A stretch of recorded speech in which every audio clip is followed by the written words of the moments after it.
Ya, shalom saudara-saudara. Hari ini kita akan merenungkan sebuah tema, ya, yakni produktif di usia senja. Produktif di usia senja, saudara-saudara. Nah, ketika Tuhan memanggil kita untuk mengenal Dia secara pribadi, saudara-saudara, Tuhan itu juga sesungguhnya tidak hanya memanggil kita untuk diselamatkan, Tuhan juga memanggil kita untuk kita melayani, ya. Jadi sampai kapan kita melayani? Sesungguhnya kita melayani sepanjang usia kita. Ya, sehingga sebenarnya tidak ada kata pensiun jikalau kita melayani Tuhan. Nah, saudara-saudara, ketika kita berbicara tentang usia senja, ya, usia lanjut, usia emas, maka sesungguhnya ada firman Tuhan yang sangat indah terkait dengan usia emas itu, usia lanjut itu, saudara-saudara. Dari manakah firman itu? Nah, firman itu rupanya dari Zakaria 8 ayat 4-5, ya, Zakaria 8 ayat 4-5. Bagi saudara-saudara yang bawa Alkitab atau di HP ada Alkitab, boleh juga dibuka, ya, atau dengarkan dengan seksama apa yang saya katakan. Zakaria 8 ayat 4-5. Beginilah firman Tuhan semesta alam, akan ada lagi kakek-kakek dan nenek-nenek duduk di jalan-jalan Yerusalem, masing-masing memegang tongkat karena lanjut usianya, dan jalan-jalan kota itu akan penuh dengan anak laki-laki dan anak perempuan yang bermain-main di situ.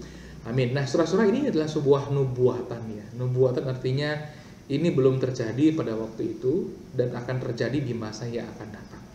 Nah, mengapa pada waktu itu belum terjadi? Bukan karena sama sekali tidak pernah terjadi, tapi karena Yerusalem dalam kondisi yang sangat sulit, saudara-saudara. Kita semua tahu ketika Yerusalem jadi ibu kota kerajaan Israel pada zaman raja-raja, pada waktu itu Israel bahkan, saudara-saudara, menjadi negara yang atau kerajaan yang sangat berpengaruh, ya. Dan Tuhan pakai menjadi alat keadilannya pada waktu itu, menjadi kesaksian bahwa Tuhan itu ada, Tuhan itu hidup dan lain sebagainya. Tetapi ketika mereka meninggalkan Tuhan, tidak lagi menyembah Tuhan yang hidup, hidup mereka pun menjadi kacau balau. Manusia pada waktu itu mementingkan keinginannya sendiri, tidak peduli keadaan orang lain. Disitulah pada akhirnya kerajaan Israel menjadi runtuh, saudara-saudara. Itu sejarah singkatnya. Sehingga Yerusalem yang tadinya ramai dengan kakek-kakek, nenek-nenek yang duduk-duduk di sana ngobrol, ya, bercerita, dan jalan-jalan Yerusalem yang tadinya ramai dengan anak-anak yang bermain menjadi tempat yang tandus, tempat yang ditinggalkan, saudara-saudara. Sayang sekali sebenarnya. Ibu kota yang tadinya disebut sebagai ratu daripada kota-kota yang ternama pada zamannya menjadi ditinggalkan dan tandus. Sangat disayangkan. Tapi Tuhan itu Tuhan yang sangat baik, dan Tuhan menubuatkan bahwa suatu hari nanti akan datang masanya kota itu akan pulih. Ada kakek-kakek, nenek-nenek, anak-anak, laki-laki dan perempuan bermain-main di sana. Nah, saudara-saudara, kita sebagai orang-orang percaya, ya, sebenarnya disebut juga sebagai Yerusalem baru. Mengapa disebut sebagai Yerusalem baru? Karena kita adalah Yerusalem rohani, ya. Kita tinggal di berbagai tempat, di berbagai pulau, berbagai kota, berbagai desa.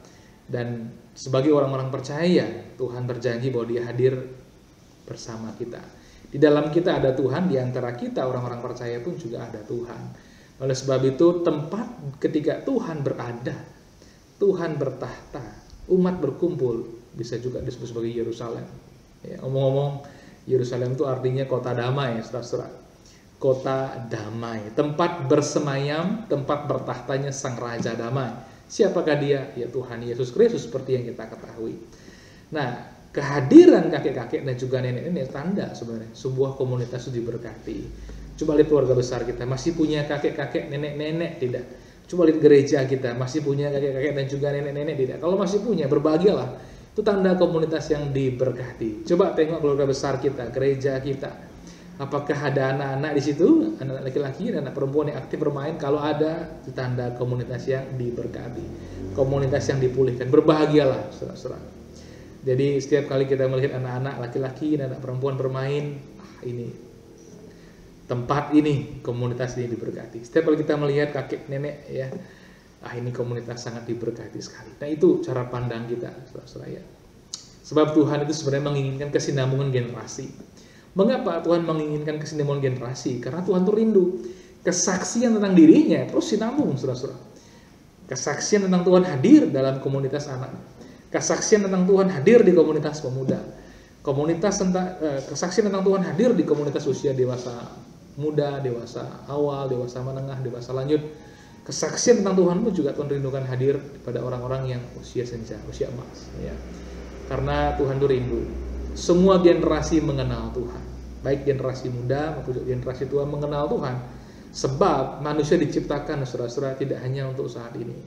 Manusia diciptakan tidak hanya untuk menikmati dunia ini atau bumi ini seketika, tapi kita diciptakan, manusia diciptakan untuk menikmati kekekalan. Itu sebabnya Tuhan rindu kita mengenal Dia sejak kita hidup di dunia ini. Bahkan sejak kita kecil, sejak muda, sejak dini mengenal Dia. Supaya kita sadar tujuan kita tidak hanya menikmati dunia ini seketika, tapi menikmati kekekalan dalam kebahagiaan tidak habis-habis di dalam dan juga bersama dengan Tuhan, saudara-saudara. Nah, itu perlu kita perhatikan, ya. Nah, saudara-saudara, serupanya, ya, Alkitab menyatakan kepada kita, seandainya pun kita sudah berusia lanjut, ya, kita itu harus berbahagia. Sebab apa? Tuhan tidak pernah meninggalkan kita. Digendongnya kita, ya, sejak kita masih kecil, ya, kita digendong orang tua kita. Tapi ketika usia kita bertambah, barangkali sulit juga orang tua kita menggendong kita karena badan kita besar, berat kita bertambah. Tetapi Tuhan yang adalah orang tua kita yang kekal berkata Dia menggendong kita, Dia sudah melakukannya dan Dia terus melakukannya. Sampai usia tua pun juga Tuhan terus melakukannya. Saudara-saudara, oleh sebab itu hari ini kalau kita termasuk bilangan orang-orang yang lanjut usianya, kita adalah orang-orang yang menerima anugerah umur panjang. Bahkan kalau kita berbagian dalam pelayanan gitu ya, di beberapa gereja ada yang disebut sebagai komisi usia emas, komisi lansia atau kategorial warga senior. Kalau kita berbagian dalam organisasi di sana melayani, kita sebenarnya berbahagia sekali. Sebab itu sebuah kehormatan. Kalau kita menerimanya dengan rela dan merasa sanggup gitu ya di dalam Tuhan. Tapi kalaupun kita tidak termasuk di struktur organisasi, ya tidak masalah juga. Karena pelayanan tidak dibatasi oleh struktur organisasi. Pelayanan tidak dibatasi tempat. Pelayanan juga bisa dikerjakan di mana saja. Layanilah orang-orang di sekitar kita. Dengan cara apa? Dengan berbagi cerita pengalaman hidup kita. Jadi pelajaran bagi generasi muda. Dengan berbagi kesaksian kita tentang Tuhan, menginspirasi banyak orang untuk mengenal Tuhan. Bahkan tentang menyaksikan kabar baik Tuhan Yesus Kristus. Kita menyatakan dan ikut menjadi alat Tuhan untuk mengingatkan banyak orang bahwa dunia ini dikasih oleh Tuhan. Dunia ini punya juru selamat, yakni Tuhan Yesus Kristus, ya. Jadi di usia tua sebuah kehormatan sebenarnya untuk kita tetap bisa melayani, tetap bisa berbahagia di dalam Tuhan, saudara-saudara. Nah, firman Tuhan pun juga mengajak kita untuk memandang secara luas, ya, untuk kita betul-betul memperhatikan generasi dan mempersiapkan generasi untuk menyongsong usia emas, menyongsong usia senja, menyongsong usia lansia, menyongsong usia senior, saudara-saudara. Nah, firman Tuhan di sini menjadi dasar kita adalah Mazmur 92 ayat 13 sampai 16. Saya akan bacakan bagi kita semua. Mazmur 92 ayat 13 sampai 16. Orang benar akan bertunas seperti pohon korma, akan tumbuh subur seperti pohon aras di Libanon. Mereka yang ditanam di bait Tuhan akan bertunas di pelataran Allah kita. Pada masa tua pun mereka masih berbuah menjadi gemuk dan segar, untuk memberitakan bahwa Tuhan itu benar, bahwa Ia gunung batuku dan tidak ada kecurangan padanya. Amin. Ya. Nah, ada beberapa poin yang perlu kita renungkan, saudara-saudara. Yakni poin dalam ayat ini adalah orang benar, ya, orang benar. Nah, orang benar ini siapa sih? Apakah ada orang yang tidak pernah salah? Ya. Tentu semua keturunan Adam, ya, pasti pernah salah. Sebab nenek moyang kita telah jatuh ke dalam dosa, kita pun mewarisi status kita sebagai orang berdosa itu dari Adam sebenarnya. Tapi kita bersyukur, ya, Tuhan itu tidak mau kita menjadi orang berdosa, saudara-saudara. Tuhan itu ingin mengubah kita, mentransformasi kita, bahkan melahirkan kita kembali menjadi orang benar. Bagaimana caranya? Nah, bagi saudara-saudara yang suka berkebun, ya, ilustrasinya seperti ini. Dulu beberapa tahun yang lalu ada namanya tren parigata, ya, atau kembang kertas. Biasanya orang akan mencari kembang kertas yang akarnya bagus, kuat, besar, ya, kelihatan kekar dan sangat indah sekali untuk dipandang. Biasanya setelah menemukan pohon yang seperti itu, mereka mulai memperhatikan ranting-rantingnya, bagaimana caranya supaya ranting-rantingnya ditata dengan baik, bahkan bunganya warna-warni. Maka dicarilah akhirnya pengembang kertas yang berwarna-warni, ada yang warna ungu, warna oranye, warna putih, warna merah, ya, ditata semikian rupa, ya, dipotong dari tempat aslinya dan ditempelkan di tempat pohon yang baru. Nah, seperti itulah sebenarnya ketika Tuhan hendak menjadikan kita orang benar. Tuhan memotong kita dari garis Adam dan mencangkokkan kita atau menempelkan kita pada Kristus. Kalau kita tetap di dalam Adam, kita tetap mewarisi status sebagai orang berdosa.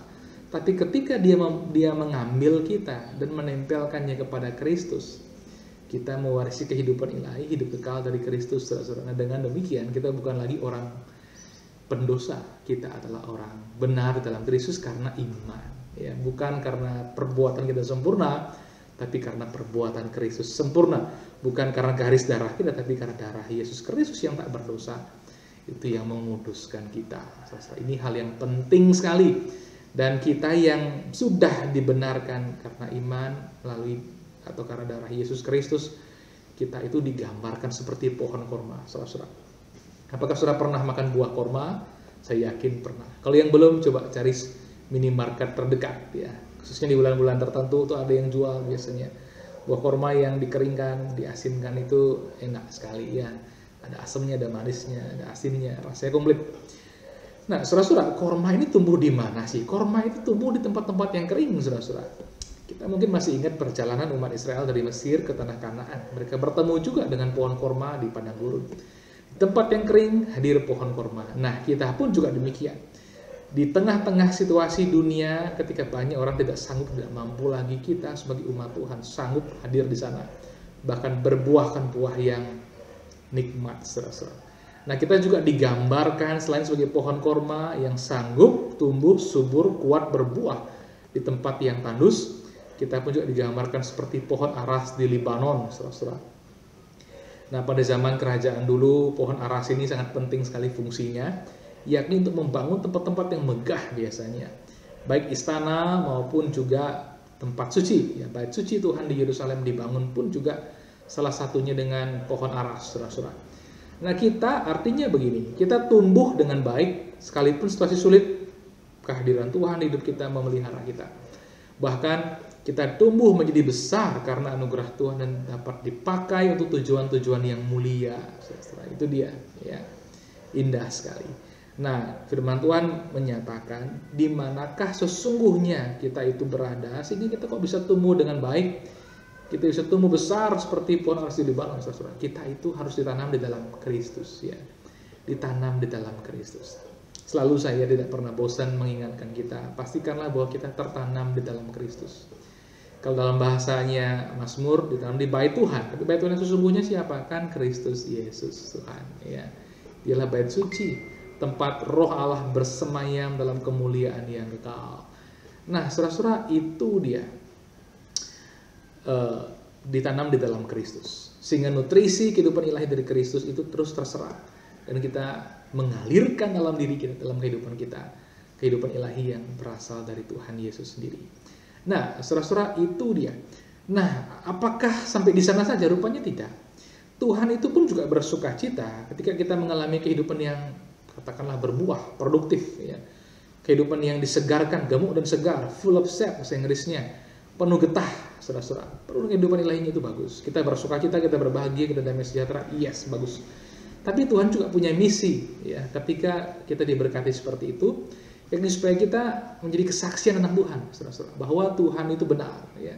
Beberapa orang itu kepahitan dan menyalahkan Tuhan. Apa sebabnya? Karena mereka tidak bisa membedakan mana perbuatan Tuhan, mana perbuatan setan. Disamaratakan saja. Semua yang terjadi pasti perbuatan Tuhan benar. Belum tentu.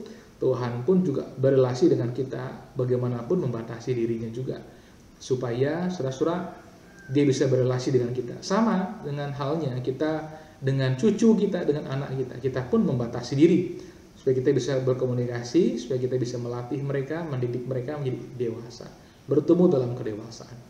Nah, tidak semua hal yang terjadi adalah Tuhan yang bekerja, berkarya gitu ya. Belum tentu juga. Saudara-saudara, iblis dan setan itu bekerja dengan keras menghancurkan manusia, membuat manusia suka dengan kejahatan, membuat manusia akhirnya menjadi kejam, seperti roh iblis dan setan itu sendiri.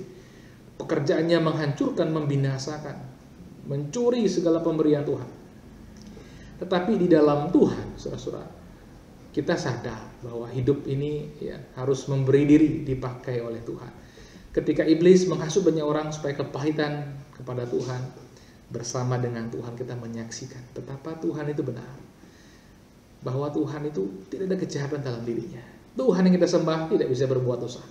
Sebab dia adalah suci, kudus. Ya, kesempurnaannya membuat dia tidak bisa berbuat dosa. Tapi dia sempurna. Ya, dalam kesempurnaan tidak ada dosa. Justru Tuhan itu mengalahkan dosa, menebus gitu dari keberdosaan kita, ya, sehingga kita selamat. Nah, ini dia. Kemudian menyaksikan Tuhan itu gunung batu kita. Tuhan itu tempat perlindungan kita, saudara-saudara. Nah, mengapa penting sekali kita melihat Tuhan sebagai tempat perlindungan? Karena tidak ada tempat perlindungan sejati selain di dalam Tuhan, saudara-saudara. Orang berkata, oh, di bunker tempat perlindungan yang sesungguhnya. Belum tentu juga. Ya. Ada penguasa yang lalim di masa lalu yang justru mati di bunkernya sendiri. Dia tidak bisa melindungi dirinya dari tangannya sendiri. Tangannya mengambil senapan dan menembak kepalanya sendiri. Saudara. Sesungguhnya tidak ada tempat yang benar-benar aman. Kadang-kadang manusia sekalipun tubuhnya aman, pikirannya tidak aman dengan hatinya, penuh dengan kekhawatiran, penuh dengan kegelisahan. Dia sendiri merasa tidak aman. Ini pun juga hal yang sangat disayangkan sekali. Tapi di dalam Tuhan ada rasa aman.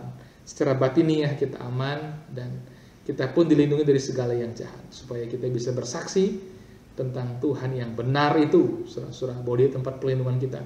Di masa-masa seperti ini ya, ketika pandemi juga melanda, kalau kita tidak berlindung kepada Tuhan, kita dihantui dengan ketakutan yang sangat besar. Kita jadi paranoid. Surah-surah akhirnya imun turun dan kita pun kurang sehat.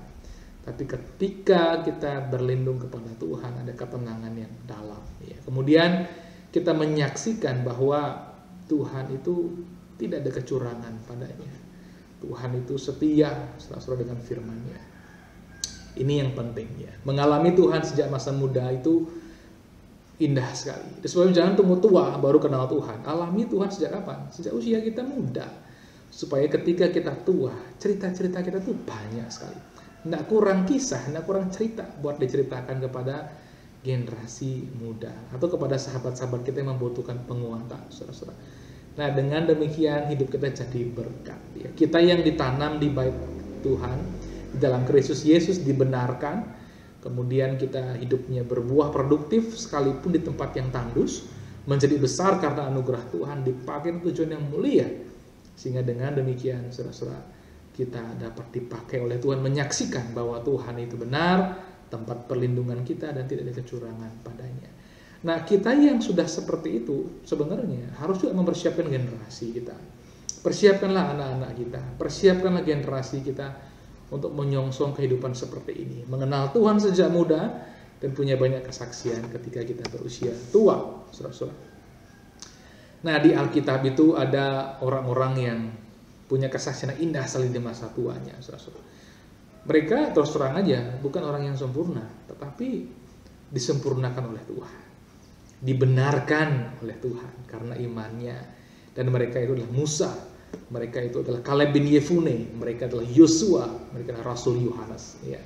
Nah, kita akan bicarakan tentang mereka di seri kedua, saudara. Sampai di sini kita akan hanya sharing tentang betapa indahnya di usia tua, usia senja, usia emas, justru Tuhan menjadikan kita tanda sebuah kota diberkati, sebuah komunitas diberkati, sebuah gereja diberkati, sebuah keluarga diberkati. Adanya kita, yakni kakek-kakek, nenek-nenek, bahkan anak-anak laki-laki perempuan yang bermain, tanda sebuah komunitas yang diberkati.